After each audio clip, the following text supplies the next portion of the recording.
수요예배 때 우리 목사님들이 돌아가면서 설교하는데요. 우리 박 목사님은 욥기 설교하시고 이용수 목사님 소선지서 특별히 이제 아모스 하고 계신데, 저도 여기저기 본문 옮겨 다니면서 설교하는 것보다 책 하나 선택해서 이렇게 쭉 나가면 좋겠다 그래서 고민하고 기도하다가 선택하게 된 책이 바로 에스더입니다.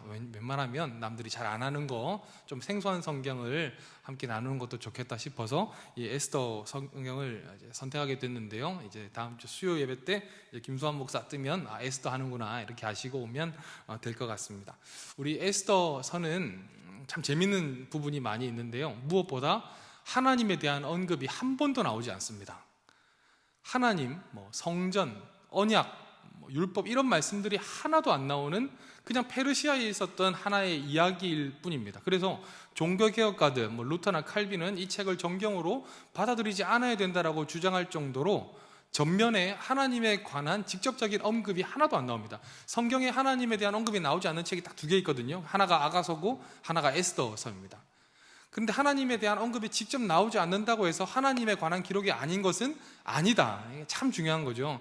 우리 감자 샐러드를 먹을 때 감자가 보이지 않더라도 그 안에 감자로 가득 차 있죠.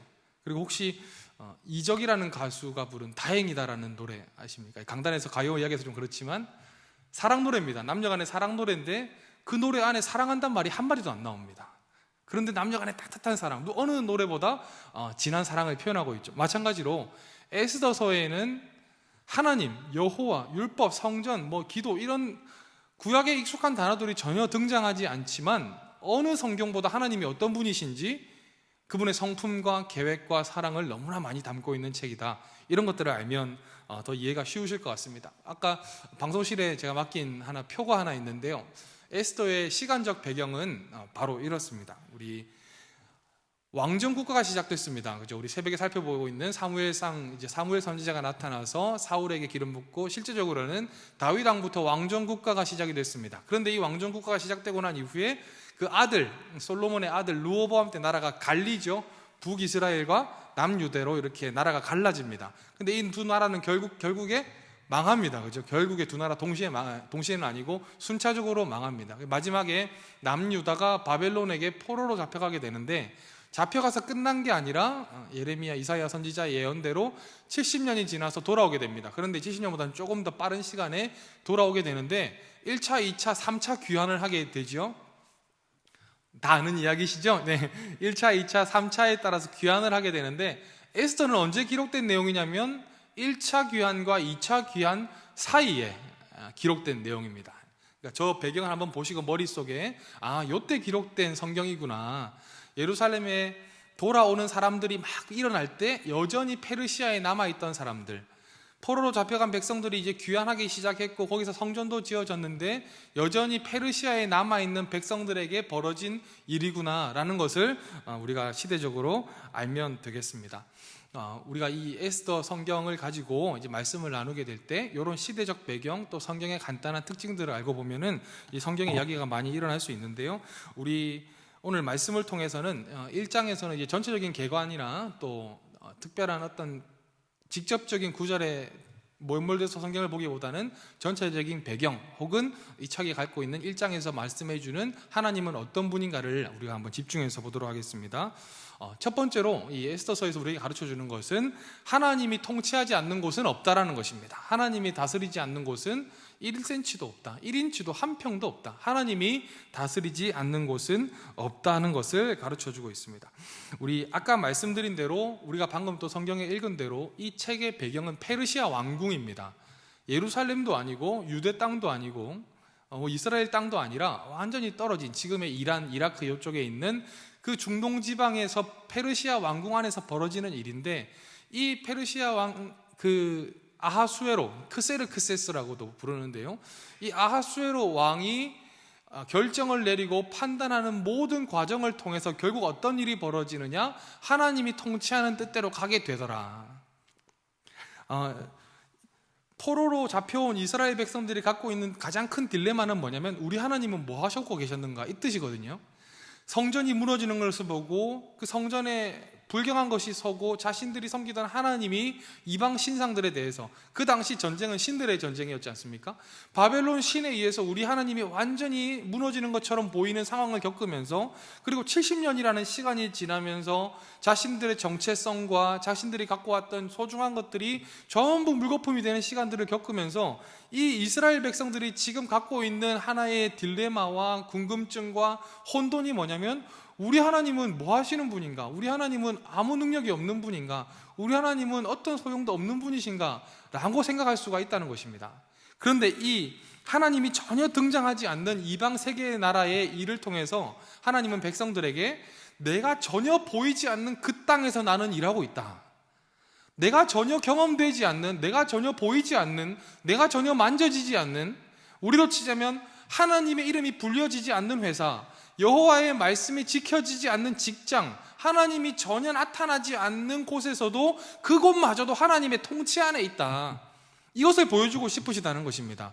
우리는 하나님이 다스리는 곳은, 하나님의 이름을 부르는 곳, 기독교 기업, 기독교 학교, 교회, 이런 곳만 하나님이 다스린다고 생각하지만 세상 모든 역사가 하나님의 역사다. 이것을 우리에게 가르쳐주는 성경이 바로 에스더 성경이라는 것입니다. 사랑하는 여러분, 믿음이 크게 된다는 것은 뭐겠습니까? 믿음이 성장한다는 것은 하나님의 통치 영역이 넓어진다는 것을 깨닫는 것입니다. 교회만 다스리시는 줄 알았는데, 기독교 사업체만 다스리시는 줄 알았는데, 믿는 사람의 삶과 역사만 다스리시는 줄 알았는데, 유대 민족, 이스라엘 민족만 다스리는 줄 알았는데 아니구나. 페르시아도, 바벨론도, 헬라도, 로마도 다 누구 손 안에 있다? 우리 하나님의 손 안에 있구나. 이것을 보여주고 싶으시다는 거죠. 오늘 아하수에르가 잔치를 벌입니다. 이 잔치는 뭐냐면, 자신의 아버지, 아하수에르 아버지가 다리오 왕인데, 다리오 왕의 평생 소원이 뭐냐면 아테네를 점령하는 겁니다. 아테네. 그런데 아테네를 점령하려다가 번번이 실패해요. 근데 게다가 오늘 직전에 자신의 아버지가 어떤 일을 했냐면 그 아테네 옆에 있는 한 도시에서 전쟁을 벌이는데 거기서 또 집니다. 근데 그 도시 이름이 마라톤이에요. 도시 이름이. 그래서 그 마라톤에서 승기를 가지고 아테네로 전했던 사람이 그 달려간 거리가 42km 정도 된다 그러죠. 지금도 그 거리가 42km 되는데, 그래서 지금도 마라톤은 42km를 뛰죠. 자신의 아버지가 전쟁에서 패배한 것에 대해서 복수심에 불타서 정말 열심히 준비해서 지금 전쟁을 다시 한번 나가려고 하는 상황에서 일장의 배경이 벌어지는 겁니다. 그러니까 이 잔치는 왜 벌인 거예요? 격려하기 위해서. 환송연이죠. 이제 저희 아버지 때 어르신들이 이제 월남전 파병할 때 그 환송연을 하시더라고요. 이렇게 막 음악도 틀어주고 맛있는 것도 먹이고 사람들 나와서 축하도 해주고 이렇게 하면서 전쟁에 나가는 군인의 사기를 높이기 위해서 잔치를 벌입니다. 오늘 에스더 1장에 나오는 이 어마어마한 잔치, 우리 한번 말씀을 볼까요? 3절 보면, 왕위에 있은 지 3년에 모든 지방관과 신하들을 위하여 잔치를 베푸니 바사와 메대의 장수와 각 지방의 귀족과 지방관들이 다 왕 앞에 있는지라. 왕이 여러 날 곧 180일 동안 그의 영화로운 나라의 부함과 위엄의 혁혁함을 나타내니라. 1절에 보면 인도부터 구스까지 다스렸다. 아프리카부터 인도 반도까지 다스렸다는 겁니다. 어마어마하게 큰 땅을 다스리는 이 페르시아 제국의 왕이 이제 아테네를 점령하기 위해서 전쟁을 일으키려고 하는데, 그 전에 자신의 백성들에게 사기를 복두기 위해서 막 이렇게 잔치를 벌였다는 거죠. 근데 이 잔치를 벌여서 가지고 막 흥이 일어나기 시작했는데, 그래서 뭘 보여주고 싶은 거예요? 야, 우리 아내가 이렇게 아름답다. 이것은 자신의 아내를 자랑하는 걸로 끝나는 것이 아니라 백성들에게 약간의 어떤 사기, 너무나 아름다운 모습을 보여주면서 이제 그 축제의 정점을 찍는 것이죠.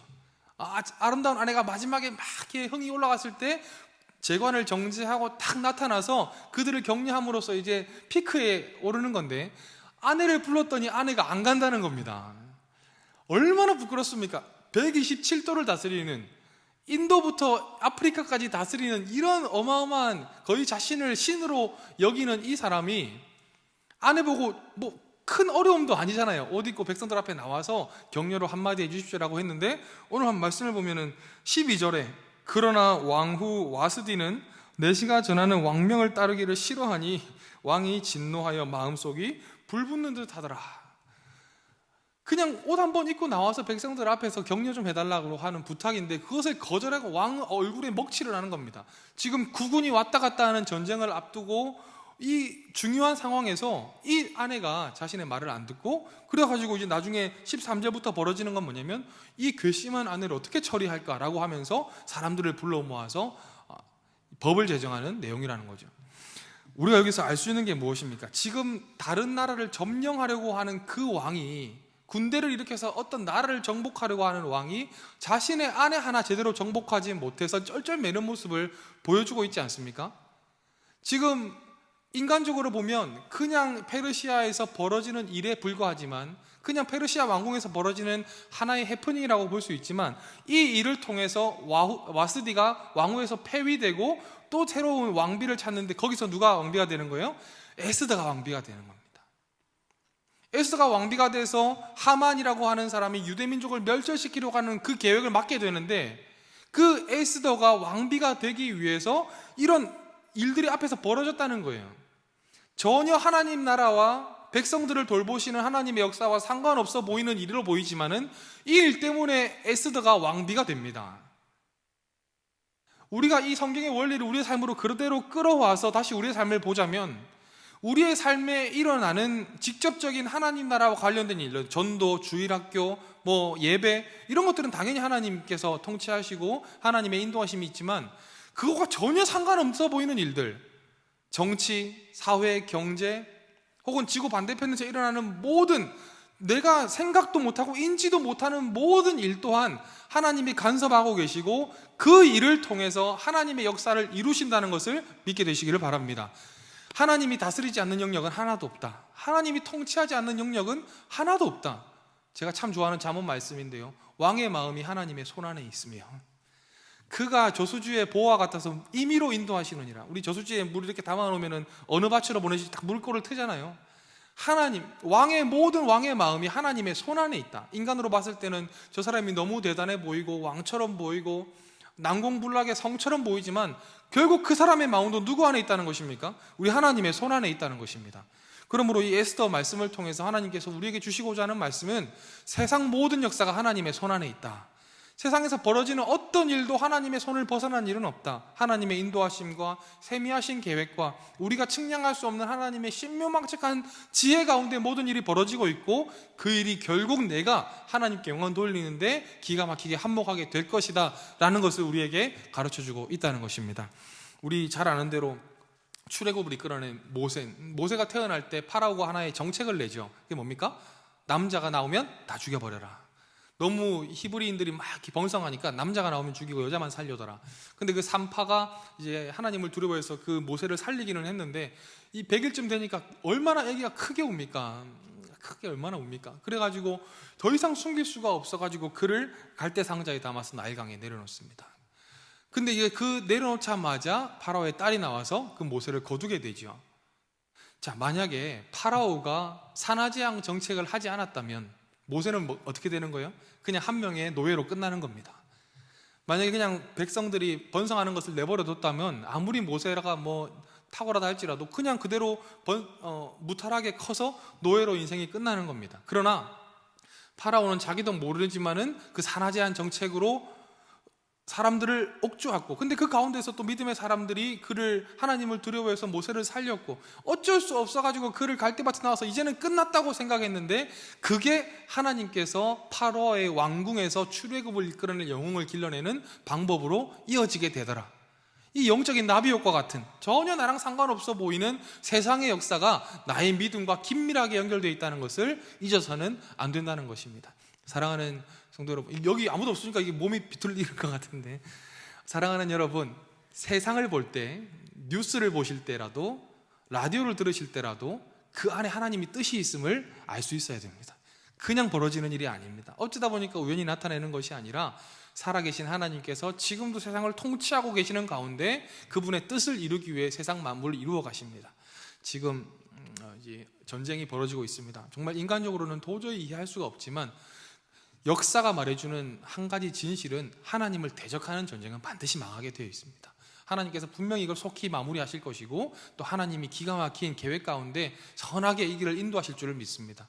우리 하나님을 믿는 사람은 세상 모든 역사, 푸틴이라 할지라도 바이든이라 할지라도 어떤 사람이든지 정치, 경제, 사회, 교육, 문화, 국방, 스포츠, 연애 어떤 부분도 하나님의 통치에서 벗어나는 부분은 없다는 것을 알고 하나님을 전적으로 의지하고 하나님의 주께를 구하는 저 여러분 되기를 주의 이름으로 축복합니다. 두 번째로 이 에스더서를 통해서 우리가 알 수 있는 것은 뭐냐면 잊혀진 사람들에게도 은혜를 베푸시는 하나님이라는 것입니다. 잊혀진 사람들에게도 은혜를 베푸시는 하나님이라는 것입니다. 오늘 제가 아까 말씀드렸지만 이 에스더가 쓰여질 시기에 어떤 일이 벌어지고 있다 그랬죠? 포로 귀환이 벌어지고 있다 그랬죠? 포로로 잡혀왔던 이스라엘 백성들이 이제 고레스라고 하는 왕이 칙령을 내려서 너희들 다 예루살렘 돌아가서 성전 지어라, 재물도 주고 필요한 인력들 다 대줄 테니까 너희 다시 돌아가서 성전을 지어라고 명령을 내렸습니다. 그럼 믿음의 사람이라면 어떻게 해야 되는 거예요? 빨리 돌아가서 무너진 성전을 재건하고 거기서 에스라의 지도를 받아서 또 뭐 이렇게 학계 스가랴의 지도를 받아서 다시 영적으로 회복을 일으키는 것이 당연한 것입니다. 그런데 3차 귀환 가운데도 여전히 페르시아에 남아있는 사람들이 많았습니다. 포로 귀환할 때 잡혀온 포로가 다 가버린 게 아니고 여전히 남아있는 사람들이, 그게 바로 이 에스더서의 이야기입니다. 여전히 페르시아에 남아서 살던 사람들, 여러 가지 이유가 있겠지만 사실 바람직한 이유는 전혀 찾아볼 수가 없겠죠. 하나님께서 분명히 이사야, 예레미야 선지자를 통해 70년 후에 포로를 돌이키실 것인데 그때 돌아가서 다시 하나님 백성대로 살아라고 분명히 하나님 약속하셨고 말씀하셨는데 70년이나 살다 보니까 여기가 더 편했던 거예요. 당시 최강대국 아닙니까? 여기 70년을 살다 보니까 언어도 문화도 여러 가지로 익숙해서 너무나 편하다 보니까 내 삶에서 더 이상 뭐 어떤 것들을 원치 않으니까 그냥 거기 머물러 버린 겁니다. 그러면 단정지어 말할 수는 없지만 이 사람들은 믿음에 있어서는 사실 퇴보한 사람들이라는 거죠. 포로 귀환이 막 일어나고 성전이 건축되고 영적인 회복이 벌어지고 있는 상황에 그냥 상관없이 페르시아에 남아있는 유대인들, 어떻게 보면 하나님은 이 사람들을 잊혀버릴 수도 있고 그들을 더 이상 찾지 않을 수도 있다고 우리는 생각할 수 있습니다.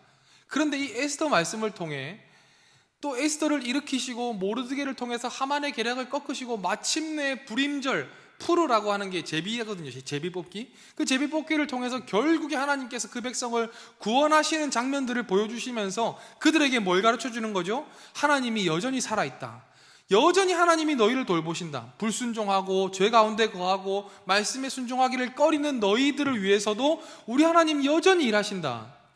그러니까 여기 성전이 건축되고 예루살렘에서 일어나는 그 길로 이 페르시아 왕궁을 흔들려서 다시 그 길로 인도하시는 거죠.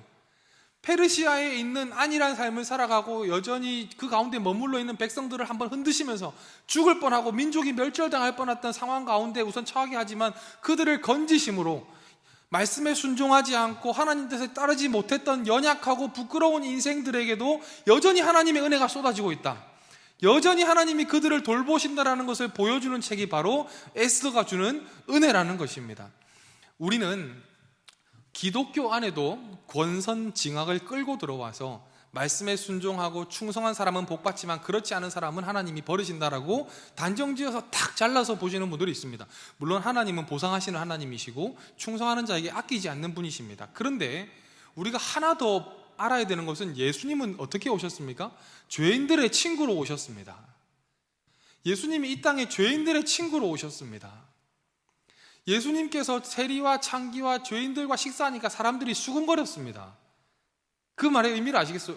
사람들이 가까이 하지 않는 사람, 사회적으로 배척당하던 사람, 거짓말쟁이, 사기꾼, 이런 사람들을 예수님이 찾아가서 식사하고 밥 먹어주니까 사람들이 놀라는 거예요. 왜 메시아라면 그러면 안 되지 않습니까? 메시아면 잘 사는 사람들에게 복을 주고 그렇지 않은 사람을 처단하는 정치적이고 사회적인 기준과 정의를 세우는 메시아여야 되지 않겠습니까? 그런데 죄인들의 친구가 되신 예수님을 보고 수군거렸다고요. 그러나 성경을 보면은 우리 하나님은 어떤 분이시냐? 말씀대로 살지 못하는 자도 쫓아가서 복을 주셔서 다시 이끌어 오시는 분, 도망가는 사람 다시 잡아서 은혜 자리로 끌어오시는 분, 아무리 자신의 발버둥을 친다 할지라도 은혜 안에서 아무도 도망가지 못하도록 가두어 두시는 분이 우리 하나님이라는 것이죠. 우리 가인은 인류 최초의 살인자입니다. 그렇죠? 근데 이 가인이 자신의 죄 때문에, 그 살인에 대한 죄책감 때문에 도망가려고 할 때 두려움에 빠졌습니다. 내가 가는 곳마다 사람들이 날 죽이려고 할 겁니다. 여러분, 사람을 죽인 살인자한테 어떻게 하겠습니까? 내버려 치는 게 맞지 않습니까? 그런데 창세기 4장 우리 13절 15절을 보면 가인이 여호와께 이르되 내 죄벌이 지기가 너무 무거우니이다. 14절 말씀을, 주의 손을 이 지면에서 나를 쫓아내시온즉 내가 주의 낯을 배웁지 못하리니 내가 땅에서 피하며 유리하는 자가 될지라 무릇 나를 만나는 자마다 나를 죽이겠나이다. 두려움에 빠진 거예요. 이제 내가 가는 곳마다 내 살인의 죄값을 치를 것 같습니다. 근데 15절에 우리 하나님 뭐라고 얘기하십니까? 여호와께서 그에게 이르실 때 그렇지 아니하다. 가인을 죽이는 자는 벌을 7배나 받으리라 하시고 가인에게 표를 주사 그를 만나는 모든 사람에게서 죽임을 면하게 하시니라. 죄지은 가인, 살인한 가인, 하나님의 낯을 피해서 도망다니던 가인에게 표를 주셔서 아니 너 아무도 못 건들 거야, 걱정하지 마. 죄인을 돌보시는 하나님, 죄인들의 친구로 오신 예수님, 탕자를 기다리러 문 앞에 서게 있던 아버지, 같은 성품을 가진 우리가 믿는 하나님이 바로 이런 것이라는 것입니다. 우리가 권선징악을 가지고 복음 안으로 들어오면 계속해서 걸려 넘어지실 겁니다. 왜? 저 사람은 넘어져야 되거든요. 저 사람은 하나님이 돌보시면 안 되거든요. 저 사람은 하나님이 은혜 주시면 안 되는데 돌아보면 다 잘 먹고 잘 살아요. 그거에 대해서 분노하지 않는 힘은 무엇입니까? 우리가 탕자의 비유에서 집에 있던 형처럼 되지 않는 것은 무엇입니까? 우리 하나님이 어떤 분인 줄 아시는 겁니다. 그 사람도 돌보셔서 또 은혜 자리로 이끄시는 하나님, 그 사람도 은혜 주셔서 사랑의 자리로 돌이키시는 하나님이 우리 하나님이라는 거예요. 창세기 보면 그 장면이 하나, 창세기 16장 우리 한번 가볼까요? 이건 내용이 좀 많아서 창세기 16장을 가보면 하갈이라고 하는 여자가 나옵니다. 하갈이라고 하는 여자가 나오는데, 하갈은 아브라함의 여종이었는데 이제 사라가 자기가 아기를 이거 없애주셔도 됩니다. 자막 지금 안 띄워주셔도 됩니다. 자신이 아이를 낳지 못하는 것을 보고 여종을 이렇게 들여보내는데 여종이 임신을 합니다. 그럼 이게 자기 애도 아니고 이렇게 하니까 겸손히 숨기거나 자수해야 되는데, 오늘 16장 4절을 보면 아브라함이 하갈과 동침하였더니 하갈이 임신함에 그가 자신이 임신함을 알고 그의 여주인을 멸시한지라 이렇게 되어 있습니다. 종이 임신했다고 임신하지 못하는 자신의 주인에게 모욕을 주고 그를 무시하고 멸시했다고 되어 있습니다. 이것 때문에 하갈이 쫓겨나게 됩니다. 쫓겨나도 마땅하지 않습니까? 당연히 쫓겨나야 될 일을 하지 않았습니까? 그런데 16장 후반에 보면 도망가는 하갈을 하나님이 쫓아가셔서 복을 주십니다. 13절을 보면 하갈이 자기에게 이르신 여호와 이름을 나를 살피시는 하나님이라 하였으니 이는 내가 어떻게 여기서 나를 살피시는 하나님을 배웠는고 함이라. 그래서 우물에 이름을 짓는데 이름으로 그 샘을 브엘라 헤로이라 불렀으니 가데스와 베레 사이에 있더라. 브엘라 헤로이의 뜻은 뭐죠? 나를 살피시는 이의 우물이다. 하갈은 쫓겨나도 할 말이 없는 사람입니다. 하나님 앞에서 쫓겨나고 무리에서 배척을 당해도 할 말이 없는 사람인데, 그래서 쫓겨나서 이제 이스마엘하고 죽게 생겼는데 그 광야에서 목이 말라 죽어가는 그 하갈, 자신의 죄 때문에 부끄러움을 당하고 수치를 당하는 그 하갈에게 하나님이 쫓아가셔서 브엘라 헤로이, 내가 너를 여전히 살피고 있다, 내가 여전히 너를 돌보고 있다, 이 이야기를 우리에게 주신다는 것입니다. 사랑하는 여러분, 에스더서를 통해서 여전히 예루살렘으로 돌아가지 않고 페르시아에 남아있던 사람들, 수상궁에 남아서 안락함, 사명보다는 편안함을 택하고 익숙함을 택했던 사람들에게 하나님이 그대로 내버려 두시거나 버려두지 않으시고 한번 이렇게 크게 흔드시는 사건을 벌이키시면서 내가 페르시아도 통치하고 있다, 아수에로가 왕이 아니다, 다리오가 왕이 아니다, 머두기 왕이 아니다, 내가 왕이고 내가 하나님이다, 이걸 보여주시면서 나중에 뒤로 갈수록 포로 귀환의 숫자가 늘어나거든요. 그런 것을 통해서 하나님이 은혜의 자리로 그 백성들을 이끄신다는 것입니다. 사랑하는 여러분, 자녀가 여전히 돌아오지 않는 어려움 가운데 있으십니까? 혹은 같이 가까운 가족들 중에, 혹은 또 평생 기도 제목의 대상 중에 그런 분들이 계십니까? 하나님이 은혜 주실 것입니다. 하나님께서 분명히 돌보실 것입니다. 언약 백성을 하나님이 분명히 안아주셔서 다시 예배의 자리로, 사명의 자리로, 은혜의 자리로 돌아오게 하실 것입니다. 우리가 계속 기도하고 그를 위해서 중보하고 하다 보면 우리 하나님 일하실 것은 당연한 일입니다. 제가 예전 교회에서 사역할 때 우리 중등부 선생님 중에 여자 집사님이 있었는데 참 잘 도와주셨습니다. 지금도 제가 사역해 오면서 손꼽는 정말 감사한 분 중에 한 분이신데 정말 저를 잘 섬겨주셨던 분이 계신데요. 이번 하루는 강화도에 이제 수련회 그 장소 답사를 갔다가 돌아오면서 이제 선생님들이랑 차 마시려고 예쁜 커피숍에 가가지고 이런저런 이야기를 하는데 이분이 좀 깜짝 놀래 이야기 하시는 거예요. 그분이 20살부터 어릴 때는 교회를 잘 다니다가 어떤 연유인지 모르겠는데 20살부터 한 30 중반까지 교회를 떠나 있었다는 겁니다. 아니, 교회 근처도 안 갔대요. 막 전도 오는 것도 막 싫고 막 그래가지고 아예 하나님을 떠나버렸다며 세상에 완전 파묻혀 살았답니다. 근데 30 중반 지나면서 갑상선에 큰 뭐 암 같은 게 발견이 돼가지고 이제 죽고 사는 문제를 이렇게 막 이렇게 어려움을 겪다가 이제 수술하면서 낫게 됐는데 그 일로 이제 하나님 앞에 돌아오게 된 거죠. 그런데 그 이제 수술대에 올라가서 다 이렇게 누워 있는데 갑자기 그 하나님을 떠나 있는 기간 동안도 하나님이 은혜를 베푸신 것들이 하나하나 떠오르게 하셨다는 거예요. 20살 되는 순간부터 인생에 따지고 보면 황금기를 하나님께 드리지 못하고 방황하는 그 상황 가운데 하나님 모른 채 했던 대학생활, 직장생활, 그리고 결혼 또 출산 이런 모든 과정 가운데 그 생사의 기로에 서 있는 수술대 위에 올라가 있는 그 집사님에게 하나님께서 갑자기 그런 것들을 떠올리게 하셨대요. 하나 떠오르게 하셨대요. 그러면서 그 엉엉 우느라 이 수술이 약간 미뤄질 정도로 하나님이 여전히 나와 함께 하셨구나. 내가 하나님을 떠나 있었고 하나님께 충성하지 못했고 하나님께 은혜를 구하지 않았던 그런 인생을 살았던 나한테도 하나님이 여전히 은혜를 베푸셨구나. 지나고 보니까 그 벌어진 일들이 그냥 벌어진 게 아니었던 거예요. 하나님께서 살피시고 보호하시고 인도하셔서 하나님의 은혜라고 말고는 설명할 수 없는 일들이 자신의 삶에 계속 징검다리처럼 벌어져서 그 강을 건넜다. 그러면서 자기는 이 청소년 시절에 혹은 청년들이 교회를 떠나 있을 때 그 청년들은 계속 마음이 간대요. 하나님께서 은혜 주시기를 바라고 기도하고 찾아가고 이런 것들을 보면서 자신이 교사를 하는 이유다. 이런 이야기를 나누는 것을 보았습니다. 사랑하는 여러분, 잊혀진 사람들에게도 은혜를 베푸시는 하나님의 은혜가 저 여러분의 삶에 넘치게 되시기를 축복합니다. 물론 이것을 잘못 이해해서 물론 마음대로 살아도 하나님 복 주시느냐 그렇게 생각 안 하실 줄을 압니다. 그런데 우리가 혹시라도 잘못된 마음으로 그렇게 하고 있다면 하나님께서 한번 혼을 이렇게 정신 차리게 내실 수 있어요. 그런데 하나님은 분명히 이렇게 무너진 인생들, 잊혀진 인생들, 하나님께서 소외된 사람들을 찾아가서 반드시 은혜의 자리로 되돌려 보시는 분이심을 알고 이 하나님을 더욱더 사모하게 되시기를 축복합니다. 마지막으로는 에스더서를 통해서 하나님이 주시는 메시지는 인생의 역전승을 주시는 하나님. 우리 하나님 어떤 분이냐?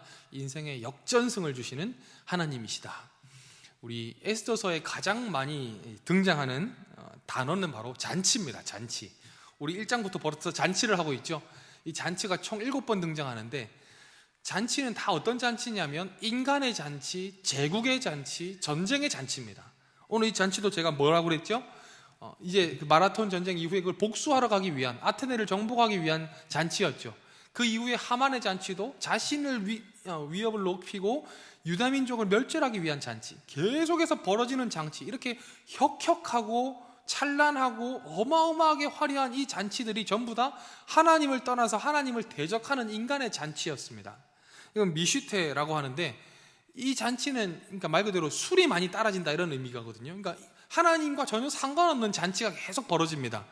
그런데 에스더 마지막에는 누구의 잔치가 벌어집니까? 불임절이라 그랬죠. 제가 불임절이라고 하는 유대인들이 하만이 십자가에 달리고 유대인들이 건짐을 받는 우리의 사명과 우리의 구원과 같죠. 마귀가 우리를 완전히 무너뜨리는 것처럼 보였지만 우리가 결국 구원을 얻는 것처럼 인간의 잔치, 세상의 잔치, 제국의 잔치, 전쟁의 잔치, 하나님이 없는 잔치로 시작된 세상사, 이 역사가 결국에 누구의 잔치로 끝나더라? 하나님의 백성의 잔치로 끝나더라. 처음 봤을 때는 나랑 상관없는 일이 벌어지는 것에 대해서 안타까워하고 낙심하고 절망하고 좌절하고 그렇게 지냈지만 우리 하나님은 그대로 끝내게 두시는 것이 아니라 결국 잔치를 누구의 잔치로 옮겨주신다? 하나님 백성의 잔치로 옮겨주신다. 쉬운 말로 하면 역전승을 일으켜주신다. 저는 부산 사람이기 때문에 어쩔 수 없는 롯데자이언츠 팬입니다. 수십 년간 꼴찌를 하는 걸 보면서도 계속 경기 결과를 보게 되는 이런 안타까운 DNA가 있는데요. 롯데가 예전에 잘할 때는 뭘 잘했냐면 역전을 잘했습니다. 그 영광에 빠져 계신 분이 계십니까 혹시? 뒤집는 걸 잘했습니다. 9회에도 뒤집고요, 언제 뒤집습니다. 역전승만큼 짜릿한 게 없죠. 그런데 역전승의 묘미는 뭐냐면 전혀 희망이 보이지 않을 때, 인간적으로 봤을 때는 전혀 가능성이 없는 그 순간에 역전승이 벌어질 때, 그게 사람들을 환호하게 만드는 거죠. 우리 하나님 일하시는 방법도 그렇습니다. 성경은 하나님의 역전의 역사입니다. 성경 곳곳은 하나님께서 그 백성들, 소망이 없고 희망이 없고 가능성이 없어 보이는 백성들의 삶을 뒤집는 역사가 반복되는 게 바로 성경의 역사입니다. 아무런 소망이 없고 희망이 없는 그 백성들을 찾아가셔서 그들의 삶 가운데 개입하셔서 전혀 소망이 보이지 않는 그 인생 가운데 우리 하나님이 함께 하셔서 내가 너를 이대로 두지 않을 거야, 내가 너의 삶에 새로운 역사를 일으킬 거야 라고 말씀하시는 게 오늘 에스더서를 통해서 주시는 우리의 메시지라는 것입니다.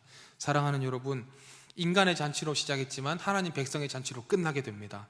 성경에서 말하는 것도 그것입니다. 창조 이후에 타락한 백성들이 전혀 소망이 없이 여전히 불순종 가운데 살지만 메시아이신 예수님께서 오셔서 그들의 죄를 다 짊어지시고 십자가에 달려 죽으시고 살아계시고 이 땅에 다시 오실 때 마지막 역전이 벌어지는 거죠. 예수님의 재림은 역전인 것입니다.